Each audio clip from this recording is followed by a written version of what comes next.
બોર તળાવના કાચા રસ્તે મંગેતર યુગલને રોકી છરી વડે હુમલો કરી લૂંટ કરનાર 2 આરોપીઓ ઝડપાયા. કાળિયાબીડમાં રહેતા મનદીપસિંહ દિલીપસિંહ યાદવ તેમની મંગેતર દક્ષાબેન અશોકભાઈ ડાભી કાળિયાબીડ સરદાર પટેલ સ્કૂલની આગળ બોર તળાવના કાચા રસ્તા પર બાઇક ઊભું રાખી આ મંગેતર યુગલ વાત કરતા હતા. તે સમયે 2 અજાણ્યા શખ્સો આવી મનદીપસિંહ યાદવને લૂંટના ઈરાદે છરી બતાવી મનદીપસિંહ યાદવ પર છરી વડે હુમલો કરી દક્ષાબેન ડાભીને ધક્કો મારી પછાડી દઈ બંને લૂંટારાઓએ મનદીપસિંહ પાસે રહેલા રોકડ રૂપિયા 7,000 તેમજ મોબાઈલ અને દક્ષાબેન ડાભીના પર્સમાં રહેલ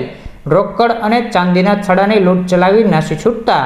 નીલમબાગ પોલીસ મથક ખાતે ફરિયાદ નોંધાવવામાં આવતા પોલીસે લૂંટ કરનાર વિપુલ જીવરાજભાઈ જાદવ અને